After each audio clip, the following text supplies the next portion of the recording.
এত জোয়ান শরীর, পাঠানের মতন শরীর করে রেখেছি, নামাজের ধার ধারি না। এবার একটু বুঝার চেষ্টা করেন, ওই সময় মদ পান করা জায়েজ ছিল কি ছিল না? আগেকার যুগে মদ পান করতো, এটা কি ওর শখে? শখ নয়, এটা চিকিৎসা। খাওয়াবে ব্রেন বিকৃত, অথচ উরওয়া বিন জুবাইর মুখে লিখছেন না। আর আমরা কেমন মুসলমান গো?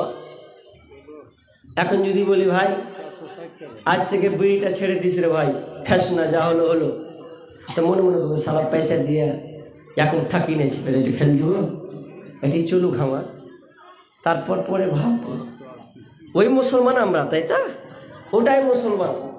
চলেন তাহলে ওদের ইমান আর আমাদের ইমান কেমন জি ভাই, যে ওরা সঙ্গে সঙ্গে মেনে নিচ্ছে কিন্তু আমরা ওটাকে অ্যাকসেপ্ট করতে পারছি না, বর্জন করতে পারছি না। এই নেশা যে কত খারাপ, যারা বিড়ি সিগারেট পান করে ওরা সব জায়গায় পান করে। মদের চাইতে সবচেয়ে খাতারনাক নেশা হচ্ছে বিড়ি, মদের চাইতে। কেন? আর যারা বেরি পান করে, বিড়ি খায়, সিগারেট খায়, ওরা সব চাইতে বেলজ্জা। মদ যারা খায় ওরা সব জায়গায় খায় না, ওরা একটা জায়গা ঠিক করে যেখানে খেতে হবে। আর যারা বেরি করে ওদের কোনো লিমিটেড, আনলিমিটেড। চায়ের দোকানে, তো চায়ের দোকানে সালাম মৌলবীর সামনে, তো মৌলবীর সামনে চলছে, তো মৌলবী তুই মৌলবী যা, আপনার যা, আমি টেনেছি মানে টেনেছি। এই বেরি ঘরে জ্বালাই, চায়ের দোকানে পর্যন্ত চা খেতে পারি না। এক কাপ চা খাবো আর 10 বার টানা হয়ে যাবে, ধোঁয়া মারা হয়ে যাবে।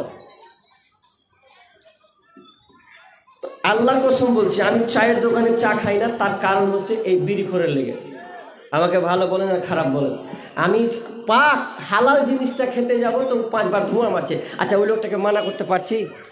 কিছু তো করার না, যাবে পয়সা দিয়ে হামও খেতে এসছি, তোর মনে হলে খান না খা, তুই হাঁট, কিছু করা যাবে না, কিছু করার নাই। এত নেশা খারাপ। অথচ যারা নিয়মিত করে বিড়ি সিগারেট পান করে খায়, বিশ্বনবী বলছেন মুদমিনুল খামরি কাবিদি ওয়াসানিন। এই হাদিসটা শুনে আমাকে গালি দিলে নবীকে গালি দেওয়া হবে। বিশ্বনবী বলছেন মুদমিনুল খামরি কাবিদি ওয়াসানিন, যারা নিয়মিত করে গুল, বিড়ি, সিগারেট, আপনার গুল, তামাক, জর্দা, আপনার যতগুলো পান করে, যারা প্রতিদিন এটাকে রুটিন বানিয়ে নিয়েছে, না হলে তার চলবে না।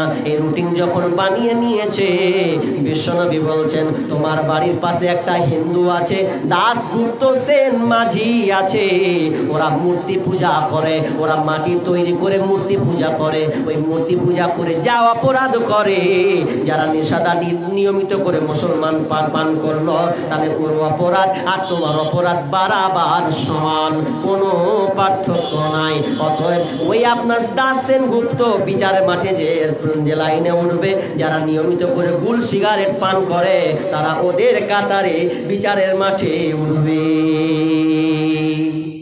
ওরা পূজা করে যাও অপরাধী, আপনি বিড়ি সিগারেট খেয়ে তা একই অপরাধী, কোনো পার্থক্য নেই। হাদিসটা কোথায় পাবেন? ইবনে মাজাহ 3375 নম্বর হাদিস। খুলে নিয়েন, দেখে নিয়েন যে সমান বারাবার অপরাধ। একটা হিন্দু পূজা করে যে অপরাধ করলো, মাটির তৈরি পূজা করে, একটা মুসলমান বিড়ি সিগারেট গুল যত নেশাদার দ্রব্য আছে এগুলো পান করে সে বারাবার অপরাধ করলো, কোনো পার্থক্য নেই।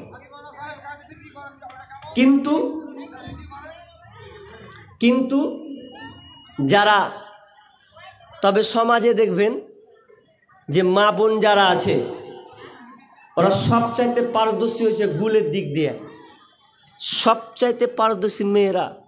আগে দেখেছি মা বোন যখন গুল করতো তখন ওই 4 টাকা 5 টাকা না 2 টাকা প্যাকেট ছিল আগে, তো ওটাকে নিল 555 গুল নাকি, তো ওটাকে নিয়ে আঁচড়ে বেঁধে নিলে, ওটা এখন আর নেই।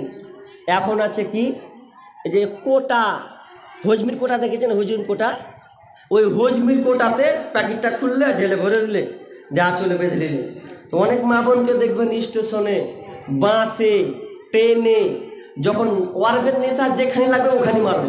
আজকে যেমন আস্তে আস্তে দেখলাম নেশা জেগে গেছে ওই মহিলা, কোটা ভেহিকল নিলে ঢাক ঢাক ঢাক ঢাক করে ঢেলে দিলে, এখন দাঁত মাজবে, দাঁত পরিষ্কার করবে, এইভাবে নিলে একবার এইদিকে এইদিকে ঘুষছেও, এমন ঘুরছে, এতখানি করে নিয়েছে, মুখটা আল্লাহ দেখা যায়নি, এত কালো হয়েছে, দেখার কথা নয়।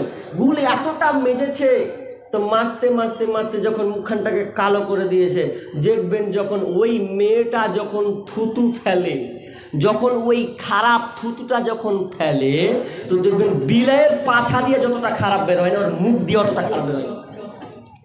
এটা লক্ষ্য করে দেখবেন ভালো করে। এরপরও মা বোন ছাড়ে না, চলতে আছে।